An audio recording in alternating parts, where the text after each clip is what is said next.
25 de abril de 1898. El objetivo de Estados Unidos, al declarar la guerra a España, es expulsarla de Cuba y hacerse con el control de sus colonias en el Caribe y Filipinas.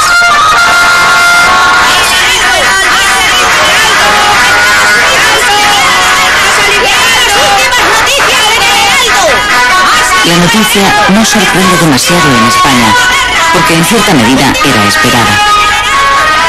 Unos días antes, el gobierno de Estados Unidos había dejado clara su posición. Habría guerra si España no le vendía Cuba. El precio que ofreció por la isla fue de 300 millones de dólares. El gobierno español, aún siendo consciente de la desigualdad de fuerzas y habiendo hecho hasta entonces lo posible por evitar la guerra, declinó la oferta. En la calle, la reacción mayoritaria ante la inminencia de la guerra es eufórica y patriotera. Casi todos dan por hecha la victoria contra los yanquis. Los periódicos se llenan de dibujos satíricos donde los estadounidenses aparecen como cerdos bien cebados o habitantes de un país de tenderos y comerciantes de poca monta. El delirio colectivo se instala en el país.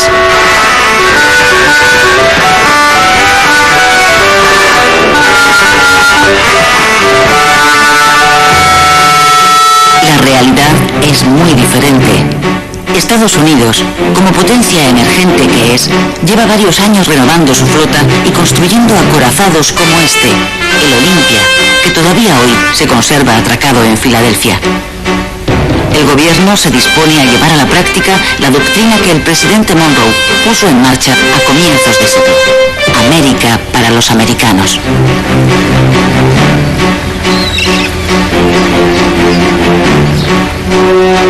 Cuba y Puerto Rico están a las puertas de Estados Unidos y al gobierno de Washington le venía molestando desde hace años atrás la presencia de una potencia extranjera cerca de sus costas.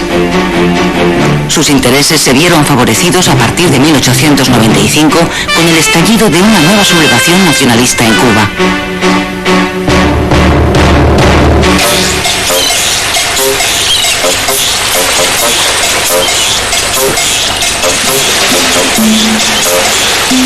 Fue en febrero de 1895 cuando los líderes de la sublevación, el poeta José Martí y los generales Máximo Gómez y Antonio Maceo, desembarcaron en la isla. Los tres habían vivido exiliados en Estados Unidos, donde habían conseguido apoyo político y financiero.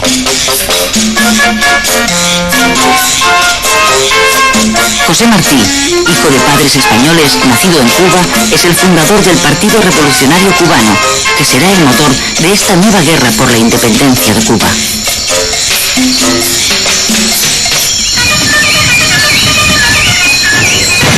Un mes después de su desembarco, Martí moría en una de las primeras escaramuzas de su ejército contra las tropas españolas.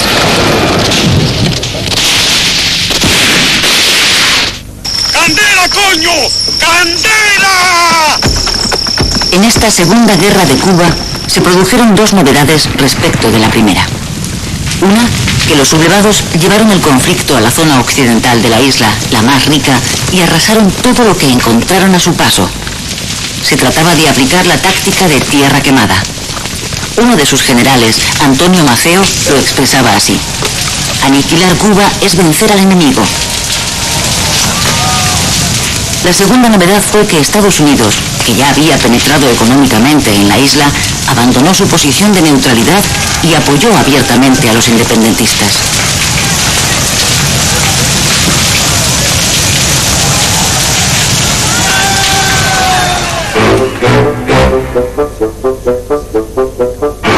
El estallido de la guerra en Cuba produjo efectos inmediatos en la política española.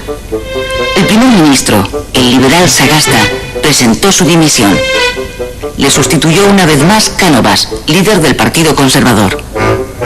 Ambos políticos estaban de acuerdo en que la autonomía de Cuba era ineludible, pero discrepaban sobre la fórmula más adecuada para ponerla en marcha.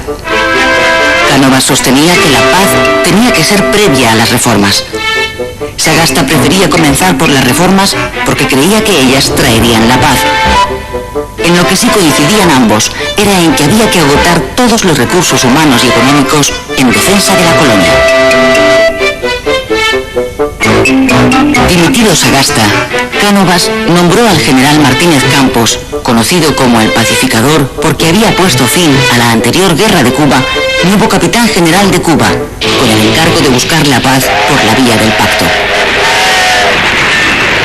Pero su estrategia de pacificación fracasó también. El proceso de independencia estaba en marcha sin freno posible. Se trataba de una guerra de guerrillas basada en los ataques por sorpresa, donde los insurrectos tenían a su favor las condiciones del clima, el conocimiento del terreno y, sobre todo, el apoyo de gran parte de la población campesina. A los pocos meses de iniciarse la sublevación, los rebeldes habían extendido la guerra por toda la isla y llegaban a las cercanías de La Habana.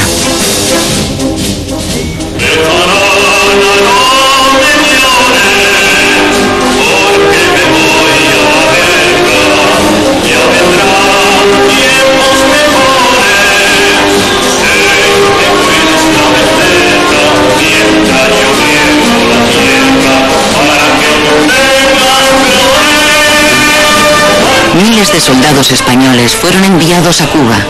Las despedidas se convirtieron en manifestaciones de entusiasmo en medio de un clima de euforia nacionalista. Hasta 200.000 reclutas llegarían a salir de los puertos españoles con destino a la isla.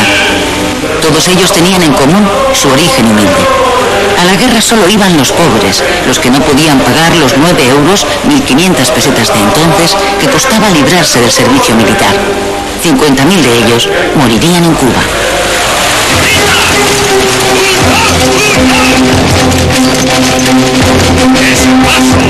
¡Ese paso inútil! ¡Nos van a cortar los huevos! ¡Soldados! ¡Viva España! ¡Viva! ¡Viva Cuba española! ¡Viva! Fracasada la vía de la negociación, Cánovas nombró al general Valeriano Bayler nuevo capitán general de Cuba. Bayler, que gozaba de gran popularidad en España, fue elegido por su reconocida capacidad para responder a la guerra con la guerra. Don Valeriano Bayler. El gobierno necesitaba ganarla lo antes posible, ante el temor de una intervención de Estados Unidos, que de momento se estaba limitando a apoyar a los rebeldes.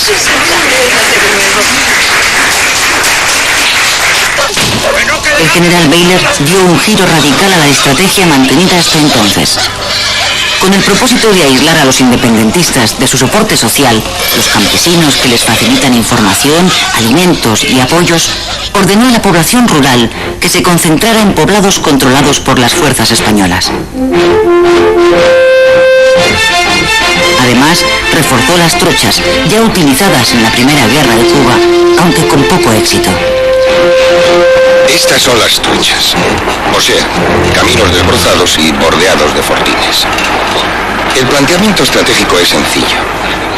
Si se corta la isla por estas trochas, se divide en compartimentos estancos. Se aíslan las rebeliones parciales y, con una fuerza reducida, se puede proceder a la limpieza de cada sector, impidiendo que entre ellos se comunique. La nueva estrategia de Bayler cambió el signo de la guerra. Después de haber ocupado prácticamente toda la isla, los insurrectos fueron reducidos de nuevo a la parte oriental. Varios de sus líderes murieron o fueron detenidos. Sin embargo, su política de concentración de la población rural, cerca de 400.000 personas, le pasó una enorme factura. La falta de alimentos y la proliferación de enfermedades causaron entre los campesinos una elevadísima mortandad. Los periódicos norteamericanos, especialmente los sensacionalistas, que ya estaban embarcados en una campaña de propaganda contra España, encontraron sus mejores argumentos en las medidas de Bayler, al que describieron como un militar sanguinario responsable de todas esas muertes y de atroces campos de concentración.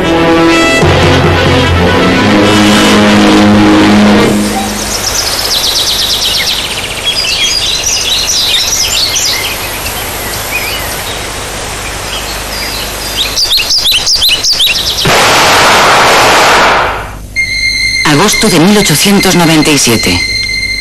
El presidente de gobierno, Cánovas, es asesinado en el balneario de Mondragón, donde veranea. El autor es un anarquista italiano que actuó solo. Todavía hoy continúa siendo un enigma quién estuvo detrás del magnicidio. Algunas fuentes dicen que fue una venganza por la ejecución, poco tiempo antes en Montjuïc, de 5 anarquistas condenados por el atentado de la procesión del Corpus en Barcelona. También se ha especulado con la posibilidad de que interviniera alguna trama con intereses en la crisis de Cuba. El asesinato de Cánovas produjo un vuelco en la situación política española. En un intento de apaciguar a los Estados Unidos, Sagasta, el nuevo presidente, destituyó a Baylor. Además, concedió a la isla una amplia autonomía. Sin embargo, tanto la guerra como la presión de Washington continuaron.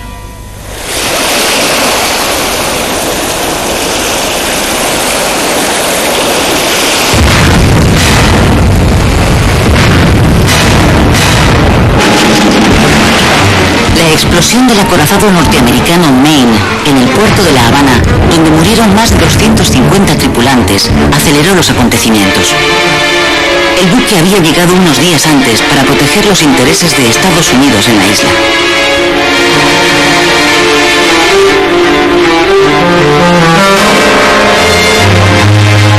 Las últimas investigaciones apuntan hoy a un accidente como causa de la explosión, pero la reacción de la opinión pública norteamericana fue unánime. Se acusó a España de sabotaje. La prensa exigió represalias a su gobierno e incluso ofreció una recompensa a quien descubriera a los autores, por supuesto españoles, de la tragedia. A España ya le resultaba casi imposible evitar la guerra. El gobierno ordenó entonces a una parte de la escuadra española partir hacia Cuba para reforzar su protección. Otra parte la envió a Filipinas. Esta es la única imagen que conservamos de uno de nuestros acorazados, el Vizcaya.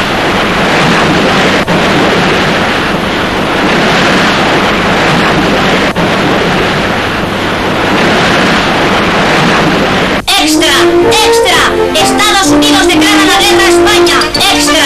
¡Extra! Con la declaración oficial de guerra a España, en abril de 1898, Estados Unidos se dispone a poner en marcha su proyecto imperialista. Al gobierno español, consciente de la desigualdad de fuerzas, no le queda otra solución que aceptar el duelo, presionado también por el clima ultranacionalista que domina al país. El 1 de mayo de 1898, España sufre la primera derrota. En Cavite, Filipinas, la flota española es literalmente barrida por la norteamericana. Esta es la bocana de la bahía de Santiago de Cuba, donde tiene lugar el 3 de julio la batalla decisiva de la guerra. Dentro está la flota española mandada por el almirante Cervera. En contra de su opinión, Cervera da la orden de salir. Obedece órdenes del gobierno. Fuera de la bahía, la flota norteamericana espera.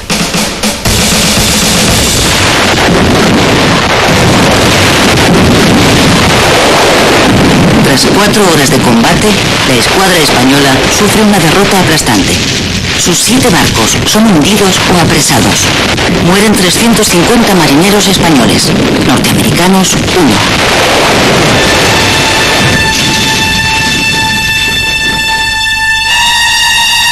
Así quedó el Vizcaya, uno de los 4 cruceros acorazados de la flota de Cervera después de la batalla.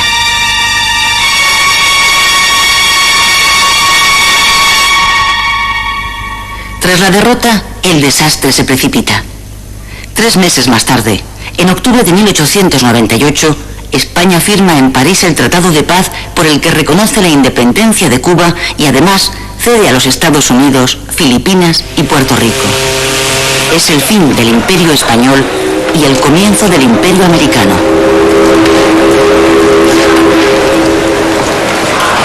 Consumada la derrota, los 150.000 soldados supervivientes emprenden el regreso a España. Son héroes anónimos de la primera guerra relámpago de la historia. Ellos, que fueron a la guerra porque no tenían el dinero necesario para librarse de ella, son las auténticas víctimas del desastre. Esta injusticia es el germen de un creciente sentimiento antimilitarista en la sociedad española.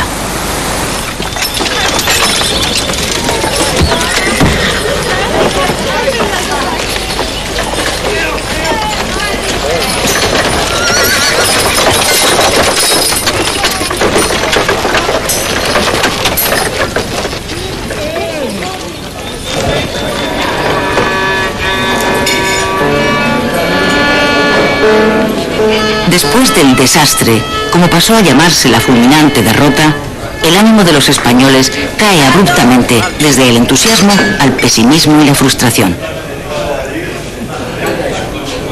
A las tertulias de los cafés llega una palabra que empieza a ponerse de moda: regeneración. Los regeneracionistas, intelectuales encabezados por Joaquín Costa, aspiran a resolver los males de la patria aplicando una política quirúrgica que acabe de una vez con la oligarquía y el caciquismo.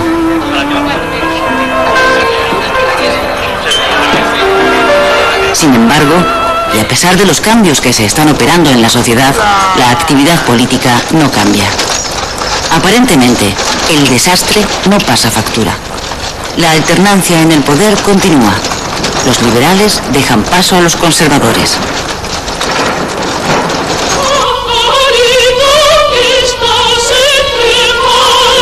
Los ciudadanos que pueden permitírselo procuran mitigar la decepción colectiva que pesa en el ambiente recurriendo a un remedio muy español: la zarzuela.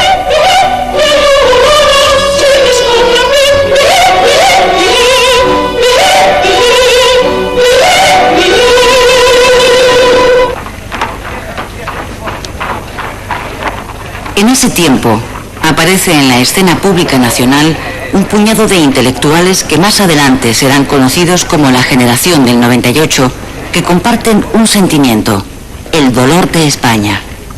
Sus obras tienen un punto en común: la búsqueda incesante del ser de aquella España moribunda y de las raíces de su decadencia.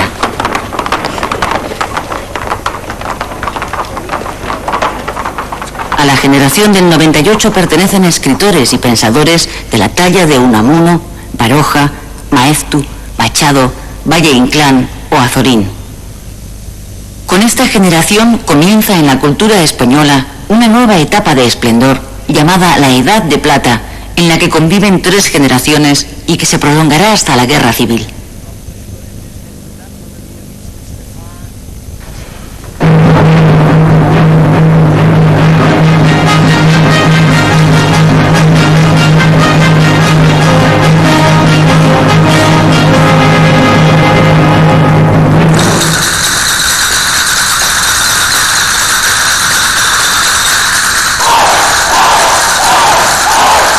Pintores como Picasso, Sorolla, Zuloaga, Casas, Vázquez Díaz, arquitectos como Gaudí, músicos como Albéniz, Granados o Falla, filósofos como Ortega y Gasset, intelectuales como Marañón, Dors, Azaña, Pérez de Ayala o científicos como Santiago Ramón y Cajal, que consigue el Nobel de Medicina en 1906, son algunos de los nombres que han hecho posible que la cultura española alcance una segunda edad de oro durante el siglo XX.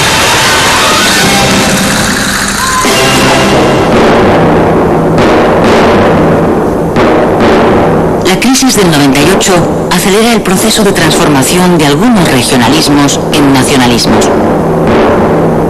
El regionalismo catalán había comenzado a desarrollarse a lo largo del último tercio del siglo XIX.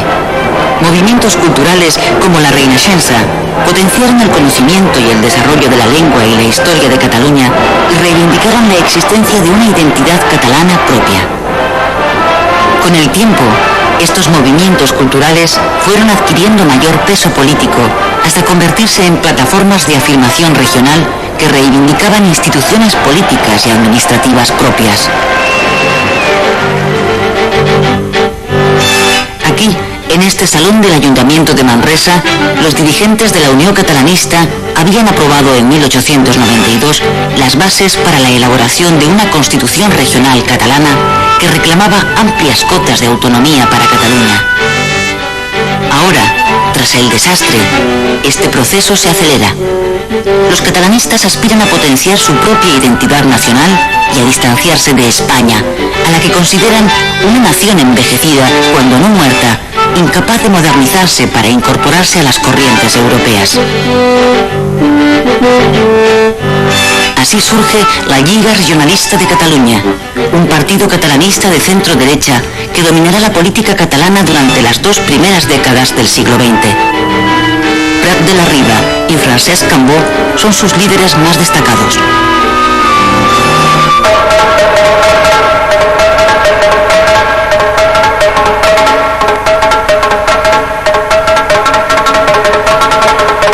En 1898, Sabino Arana es elegido por primera vez diputado provincial de Vizcaya.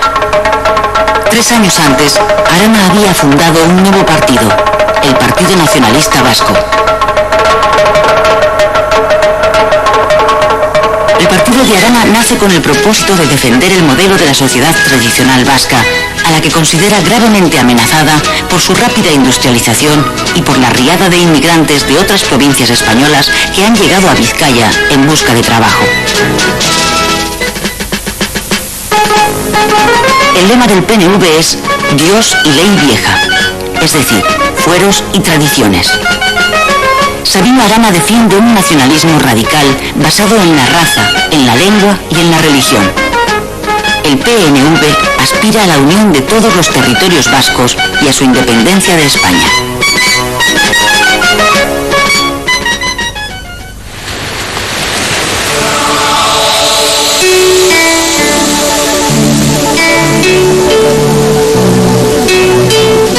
En Galicia, el regionalismo nace de la pluma de los intelectuales que, como Rosalía de Castro, rescatan el uso literario de su lengua. Esa es también una manera de denunciar el olvido secular del Estado hacia Galicia, una región abandonada y deprimida. Casi $500,000 he sacado por la venta del negocio. Aquí están los libros y la liquidación.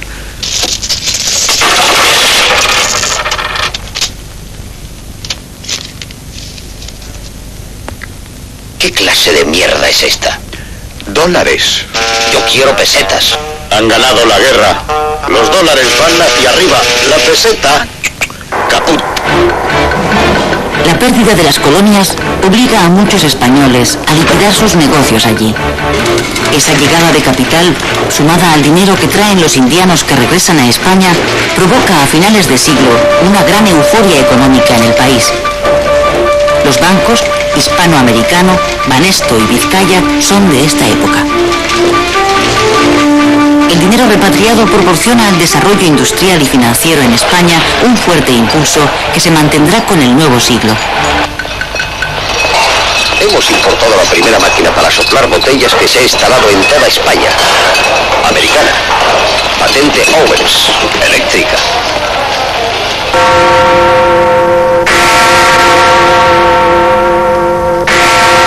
Toda España espera con ilusión la llegada del nuevo siglo, el siglo XX.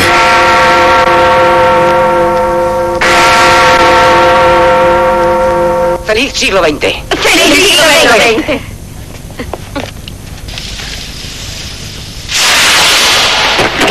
Nunca tantos, 18,5 millones de españoles han estado tan de acuerdo en algo, en su deseo de dejar atrás el desastroso final del siglo XIX.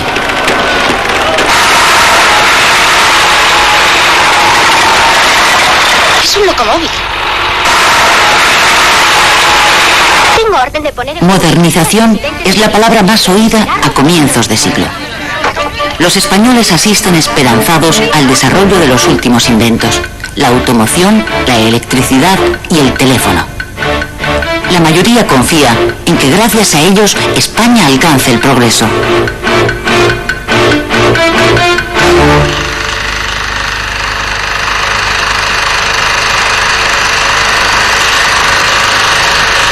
Compitiendo con los espectáculos tradicionales de las ferias, el cinematógrafo, que cumple 5 años con la entrada del siglo XX, se convierte en el espectáculo favorito de gentes de toda clase y condición.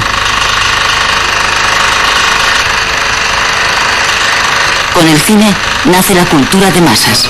Y también con el fútbol, un deporte que se pone de moda con el nuevo siglo y que tiene muy buena acogida entre los españoles.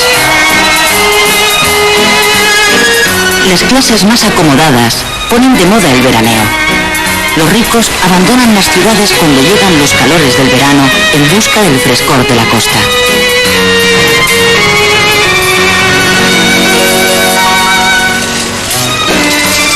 Las ciudades más apreciadas para veranear son Santander y San Sebastián, donde veranea la reina regente, María Cristina, acompañada de su hijo Alfonso XIII, que está a punto de cumplir su mayoría de edad.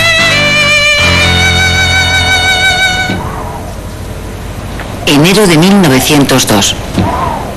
Alfonso XIII, a punto de cumplir 16 años, estrena su diario personal y escribe: este año me encargaré de las riendas del Estado, acto de suma trascendencia tal y como están las cosas, porque de mí depende si ha de quedar en España la monarquía borbónica o la república.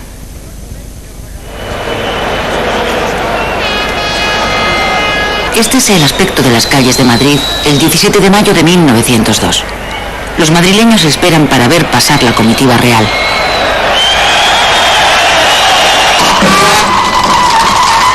A la 1 en punto sale de Palacio la carroza que transporta a Alfonso XIII. Alfonso, que fue proclamado rey el mismo día de su nacimiento, ha cumplido 16 años. Ha llegado por tanto a la mayoría de edad y se dirige a jurar la Constitución para dar comienzo a su reinado. Hasta ese momento, la regencia había sido desempeñada por su madre, la reina María Cristina.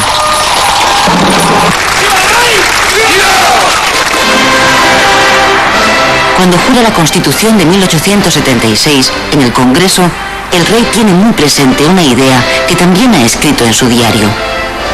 Yo puedo ser un rey que se llene de gloria regenerando la patria, pero también puedo ser un rey que no gobierne, que sea gobernado por sus ministros y por fin puesto en la frontera.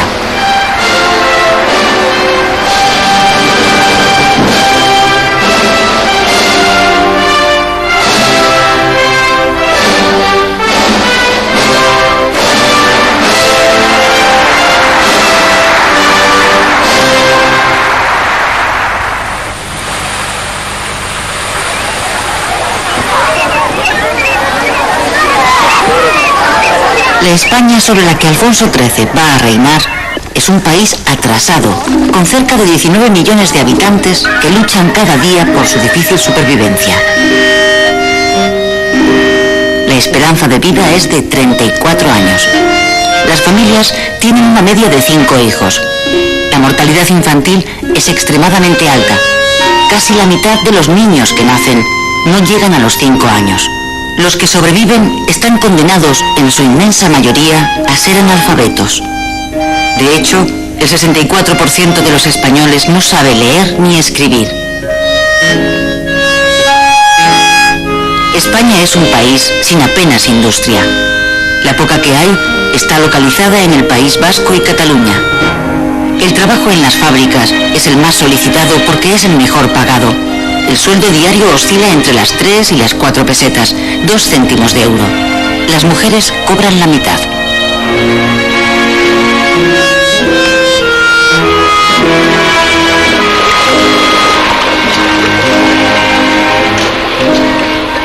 No ha sido hasta el comienzo del siglo XX cuando el Estado ha empezado a ocuparse de la protección social. El gobierno acaba de aprobar la Ley de Protección a Mujeres y Niños que, entre otras cosas, prohíbe que trabajen los menores de 10 años, pero los que sepan leer y escribir pueden trabajar desde los 9 años.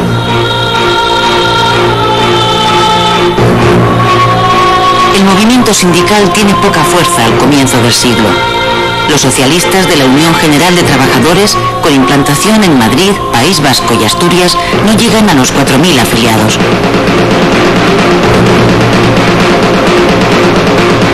Los socialistas libertarios, los anarquistas, tienen un gran arraigo entre el proletariado catalán y el campesinado andaluz, pero carecen de una organización estable.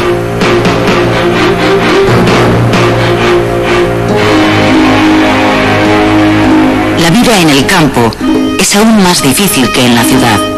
En el campo viven unos 13 millones de españoles, cerca del 70% de la población. La mala distribución de la propiedad de la tierra, o fincas inmensas o terrenos mínimos, la pobreza del suelo, la escasez de agua y el deficiente desarrollo de los regadíos sitúan las condiciones de vida en el campo por debajo del nivel de subsistencia.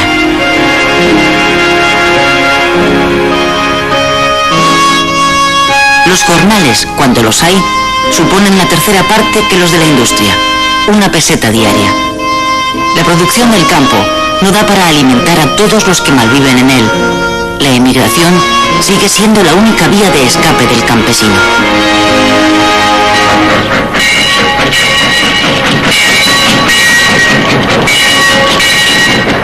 El cambio social más importante que tiene lugar en el siglo XX en España empieza a producirse desde los primeros años y se mantendrá hasta la década de los 70. El desplazamiento de la población desde el campo a las ciudades, huyendo de la miseria. El mundo rural permanece estático, atrapado en el pasado, pero las ciudades crecen y se transforman.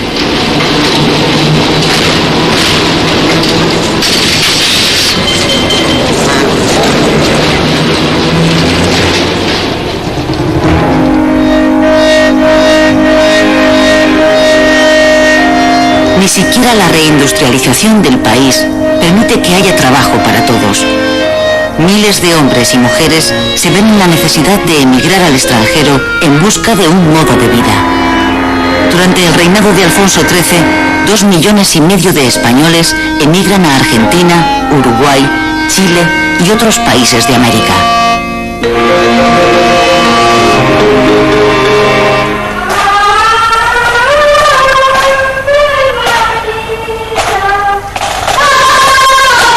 La Iglesia Católica, que continúa teniendo un estatus legal privilegiado con el Estado, llega al siglo XX habiendo recuperado de manera espectacular su presencia pública y su influencia en la sociedad española. Pero el Partido Liberal, receloso del poder que ha vuelto a adquirir la Iglesia, decide introducir en su programa político el anticlericalismo de la tradición progresista. Acusa a la Iglesia de estar impidiendo el progreso del país, de predicar la resignación a los pobres y de haber bendecido la última guerra colonial. Los liberales sostienen que para que España pueda llegar a equipararse a Europa es imprescindible cortar los lazos entre la Iglesia y el Estado e instaurar un sistema moderno y laico.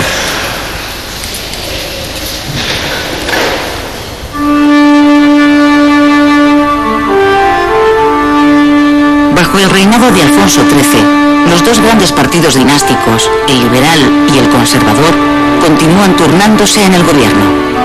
Solo sus líderes han cambiado. El Partido Conservador está ahora dirigido por un liberal que se había refugiado en las filas conservadoras, Antonio Maura. Maura lleva a cabo una política regeneracionista. Quiere acabar con el caciquismo, democratizar el sistema y atraer hacia la política a las desmovilizadas clases medias.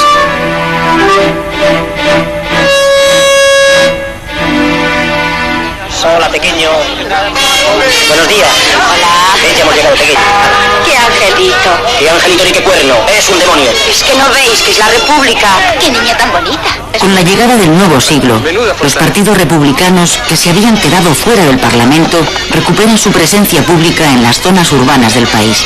En Barcelona, el abogado y periodista Alejandro Lerroux se convierte en el ídolo político de las clases trabajadoras. Jóvenes bárbaros de hoy, rebelaos contra todo, no hay nada o casi nada bueno, rebelaos contra todos, no hay nadie o casi nadie justo.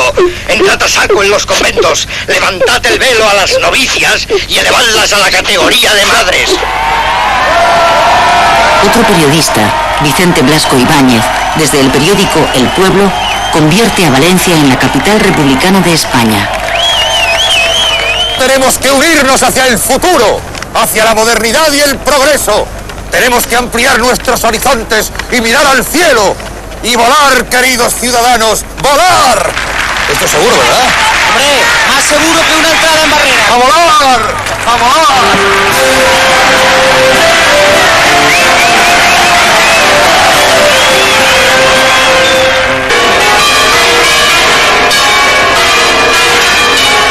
31 de mayo de 1906. En la iglesia de los Jerónimos acaban de casarse Alfonso XIII y la princesa inglesa Victoria Eugenia de Battenberg.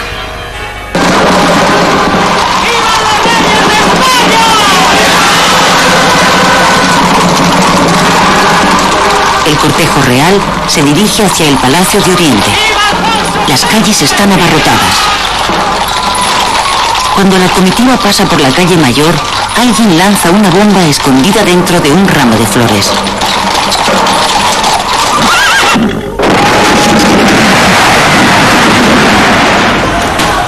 Los reyes salen milagrosamente ilesos del atentado que causa 30 muertos y decenas de heridos.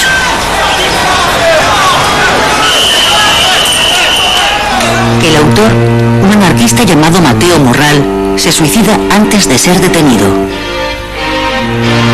Morral era bibliotecario de la Escuela Moderna, una institución pedagógica de signo libertario.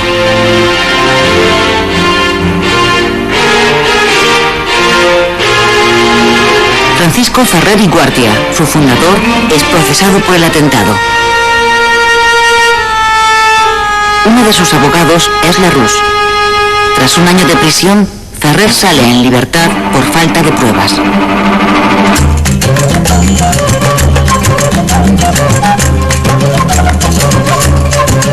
Ceuta, Melilla y otras pequeñas plazas en el norte de África son lo único que ya le queda a España de su pasado colonial.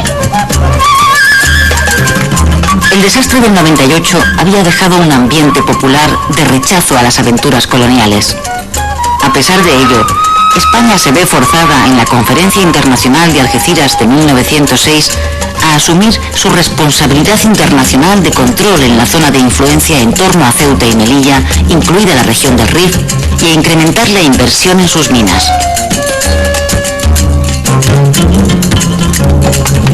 A comienzos de julio de 1909, las tribus rifeñas, que llevan varios meses hostigando a los mineros españoles, matan a varios de ellos.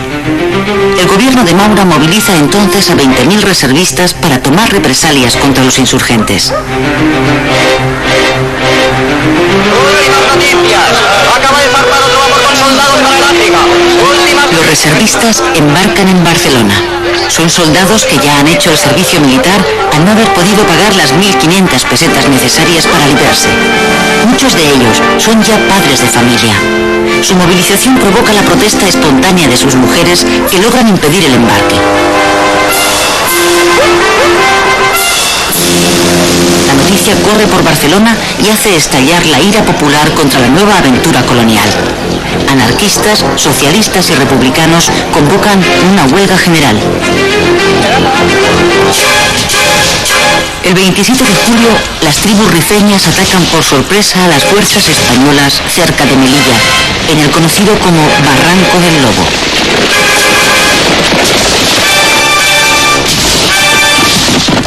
En la emboscada mueren 1.000 soldados y varios oficiales.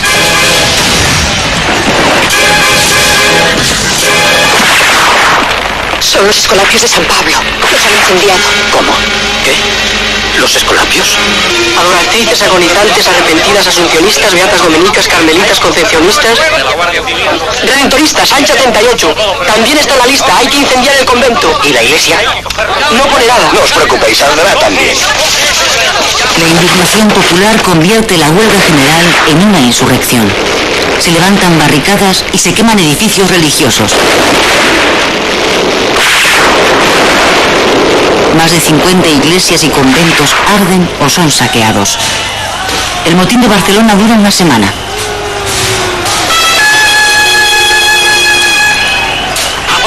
¡Vamos! El gobierno de Maura declara el estado de guerra en la ciudad y ordena al ejército sofocar la revuelta.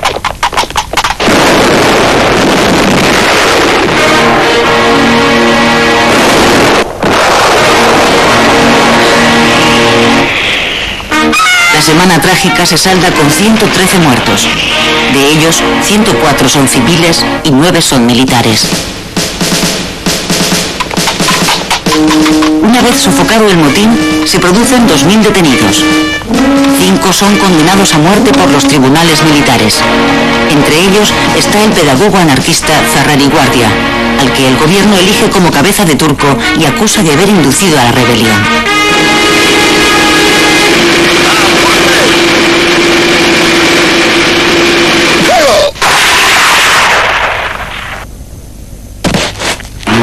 Tras el fusilamiento de Ferrer, la izquierda europea y americana, que le considera un mártir del pensamiento libre, organiza una intensa campaña de protesta internacional contra el gobierno español.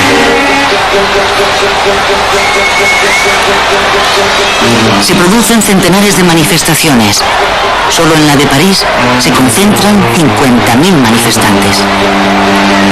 En España, los liberales, que hasta ese momento habían apoyado al gobierno, deciden sumarse al frente antimaurista ya existente, formado por republicanos, socialistas y anarquistas, y organizan manifestaciones por todo el país pidiendo la dimisión de Maura. El rey cede ante la presión, le retira su confianza y llama a los liberales para formar nuevo gobierno.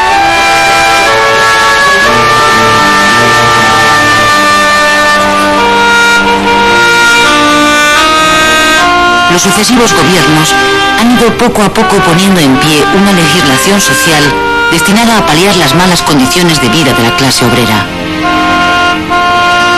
En 1908 se ha regulado el derecho a la huelga y se ha creado el Instituto Nacional de Previsión, origen de lo que serán las pensiones.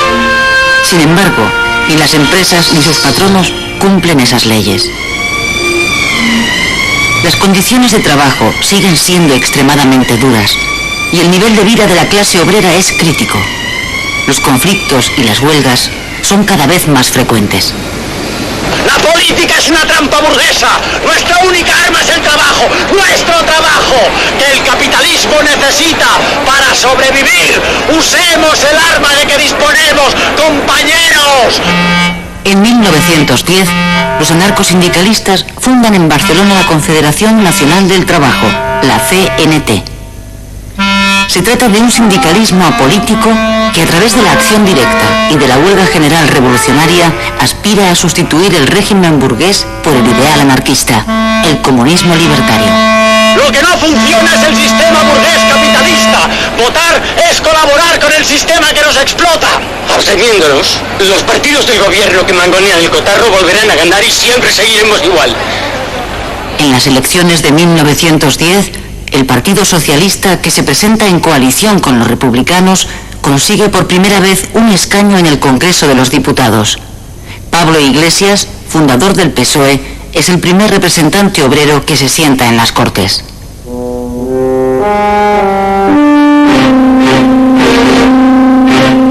En 1910, y después de varios años de crisis internas, el Partido Liberal encuentra un nuevo líder, José Canalejas. Canalejas abandera las nuevas corrientes del liberalismo procedentes de Europa. Él pretende fortalecer y modernizar el país a través de una mayor intervención en materias económicas y sociales y estableciendo un Estado laico. En 1910, Canalejas es llamado por Alfonso XIII para presidir el Consejo de Ministros. Su objetivo es nacionalizar la monarquía, es decir, lograr que bajo ella puedan actuar todas las fuerzas políticas útiles en España. Eso incluye que las nuevas corrientes ideológicas procedentes del socialismo se integren en el sistema.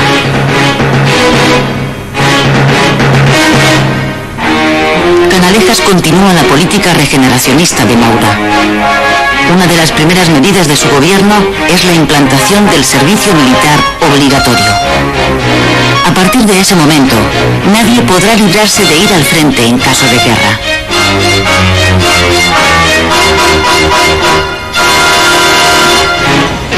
Otra de sus reformas es la abolición de los consumos, unos impuestos indirectos muy impopulares que gravaban sobre todo los artículos de primera necesidad.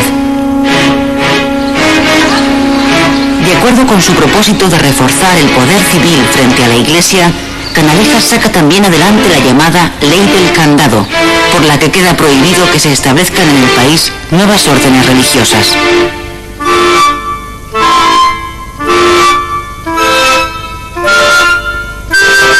último, Canalejas prosigue la descentralización de la administración estatal y aprueba la ley de mancomunidades. Esa ley recoge la aspiración de la Lliga Regionalista de asociar las 4 provincias catalanas en una mancomunidad que gestione las obras públicas, la beneficencia y la cultura de toda Cataluña.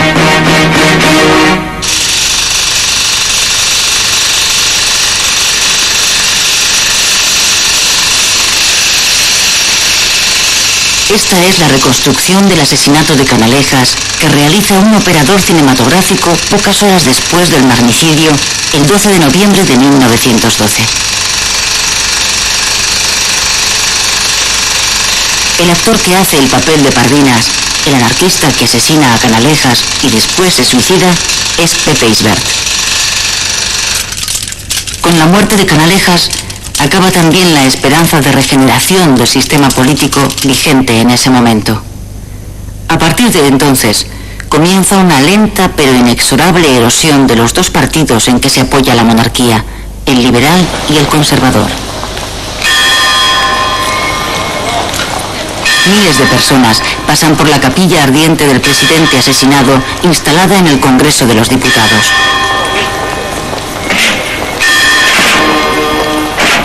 Alfonso XIII preside el entierro, al que acude una gran multitud. Entre los asistentes están los 2 hombres que a partir de ese instante se disputarán el poder en el Partido Liberal, el conde de Romanones y Manuel García Prieto. También acude al sepelio Eduardo Dato, futuro líder del Partido Conservador. El archiduque de Austria Hungría asesinado en Sarajevo. Julio de 1914. 50 millones de jóvenes europeos son movilizados para ir a la guerra que acaba de estallar en Europa y que será conocida más tarde como la Primera Guerra Mundial. En España es Eduardo Dato quien preside en esos momentos el gobierno. Dato decreta inmediatamente la neutralidad y la no intervención de nuestro país. La medida, que es bien acogida, no evita que los españoles se dividan. Las izquierdas se declaran aliadófilas porque consideran que Francia representa la libertad y los derechos del hombre. Las derechas se muestran germanófilas porque ven en el Segundo Reich la encarnación política del orden. ¡Abajo los aliados! ¡Venga! Alemania ganará, no se da cuenta, dense por vencidos. Han inventado la aspirina. ¡Me pongo a temblar! ¡Estamos perdidos! Haya paz, caballeros, haya paz.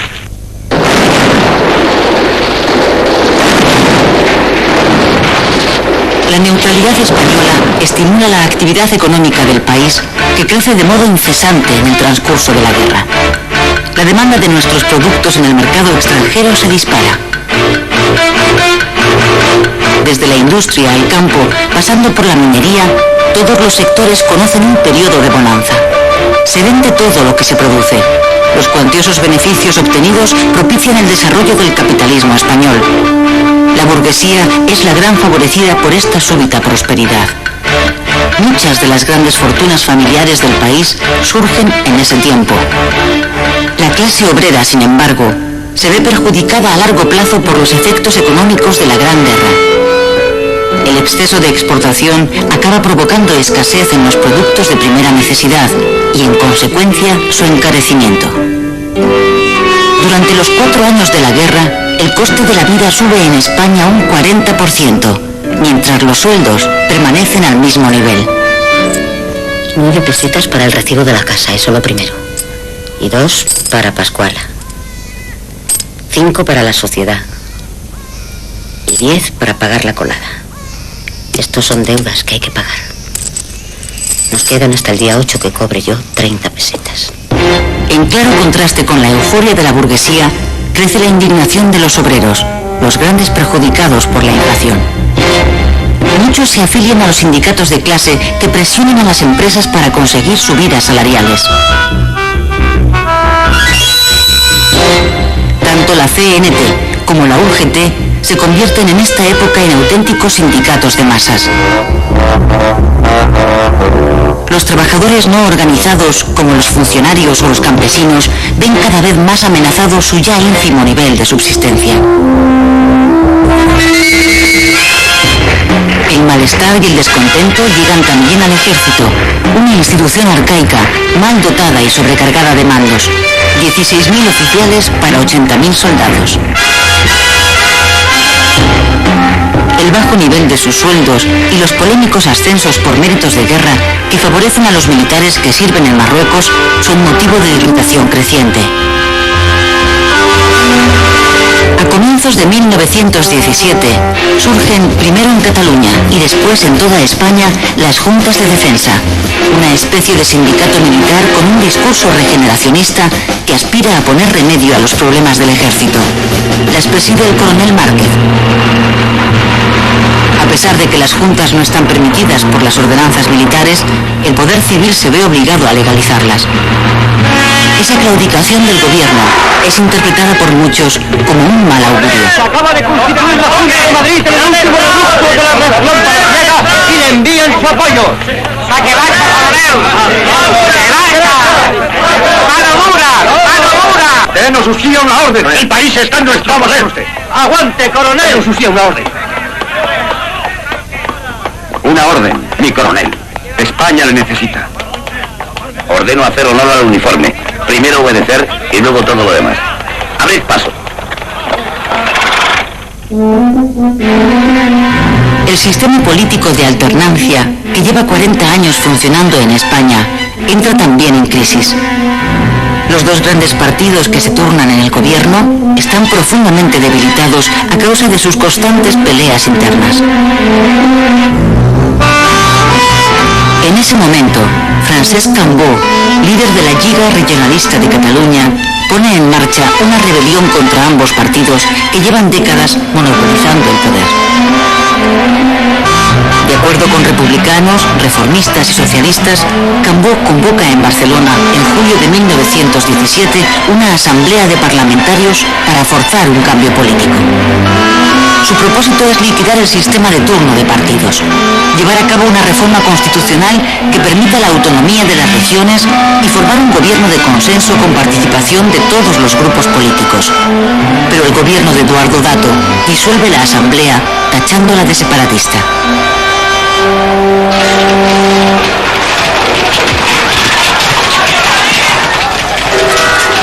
Agosto de 1917. Comienza la huelga general revolucionaria convocada por UGT, aunque los motivos aducidos son económicos, es decir, la indignación obrera por la subida del coste de la vida, su objetivo declarado es político: derribar la monarquía, formar un gobierno provisional y convocar unas cortes constituyentes.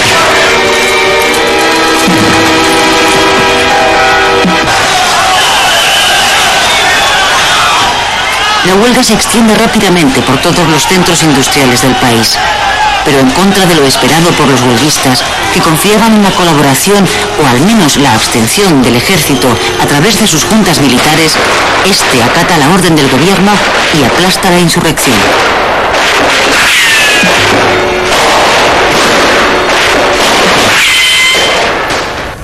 El fin de la huelga se salda con 80 muertos, 150 heridos y 2.000 detenidos, incluidos todos los miembros del comité de huelga. 3 meses después, en la cárcel, a los detenidos les llega la noticia del triunfo de la revolución bolchevique en Rusia.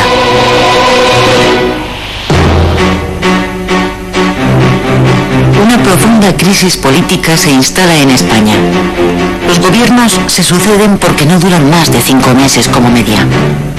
Alfonso XIII intenta resolver la situación encargándole a Antonio Maura la formación de un gobierno de unión nacional. En este cuadro, que recoge el momento histórico, se ve a Maura presentando ante el Senado a su gobierno.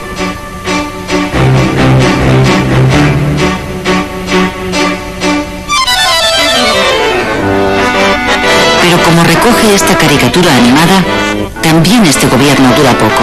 Se rompe a los 9 meses, coincidiendo con el final de la Guerra Mundial. Después, continúa la sucesión de gobiernos débiles, breves y sin apoyos. El sistema político de la monarquía se está hundiendo.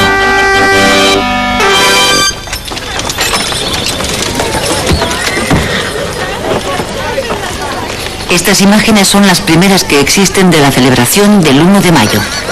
Son de 1919 y corresponden a la manifestación que organiza la UGT en Madrid.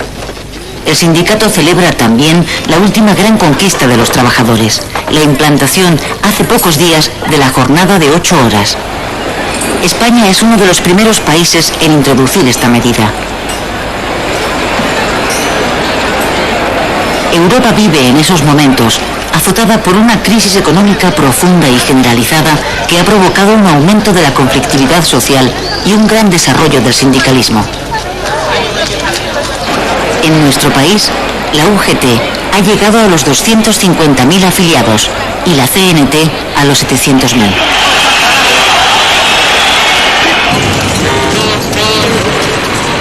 Antes de acabar la década, en 1919, comienza en Barcelona, promovida por la CNT, la que va a ser la huelga más emblemática de esta época, la de la empresa eléctrica La Canadiense.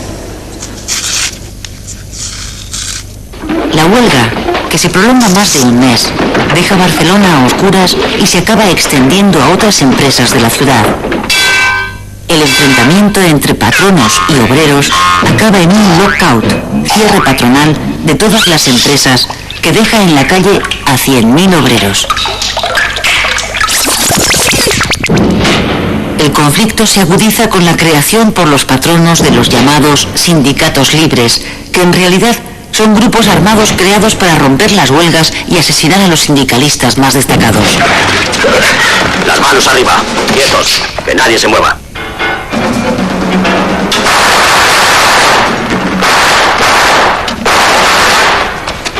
Los anarquistas, para defenderse, crean a su vez sus propias bandas de pistoleros. Comienza así una espiral de sangre, el pistolerismo, en la que el terrorismo sustituye a la lucha sindical. En 7 años, entre 1914 y 1921, 523 obreros y 40 patronos mueren asesinados. ¡Policía, quietos! ¡Arriba las manos! ¡Quedáis detenidos! Para acabar con el pistolerismo, el gobierno conservador de Eduardo Dato, que cuenta con el apoyo de los catalanistas, desencadena una represión contra los anarquistas de una ferocidad desconocida hasta entonces. Las cuerdas de presos y la ley de fugas se ponen a la orden del día.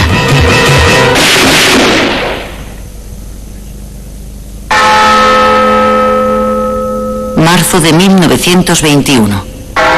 El presidente del gobierno, Eduardo Dato, es asesinado por 3 anarquistas. El líder conservador se convierte en víctima de la política que su propio gobierno está aplicando en Cataluña.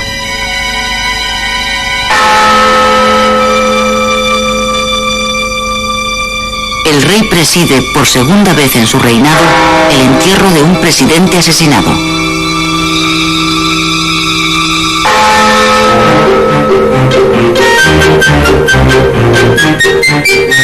Con la llegada de los años 20, el problema con Marruecos aparece de nuevo en la vida de nuestro país.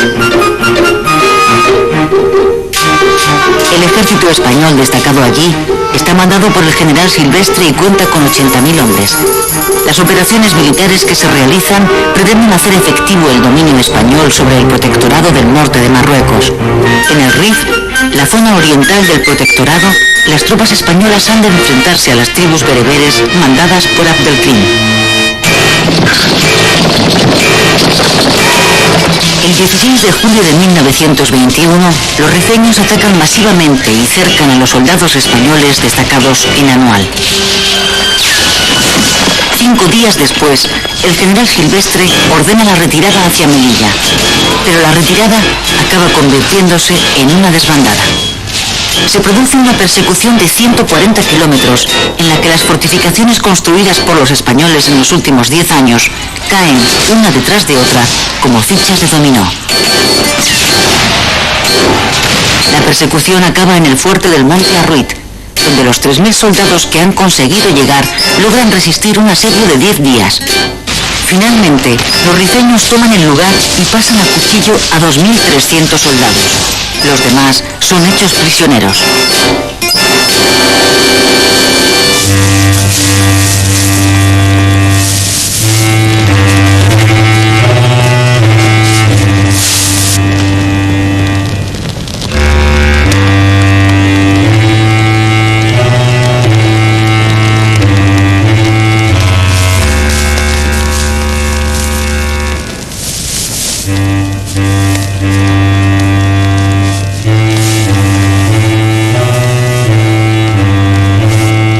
llamado desastre dianual se salda para España con 12.000 muertos y más de 1.000 prisioneros.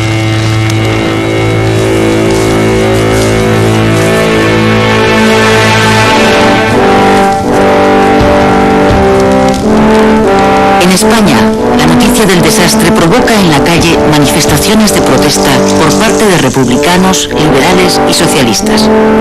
Los diputados de estos partidos exigen en el Parlamento el abandono de Marruecos. Además de al ejército, hacen al rey responsable del desastre. El ejército vuelve a estar en el punto de mira de la sociedad española.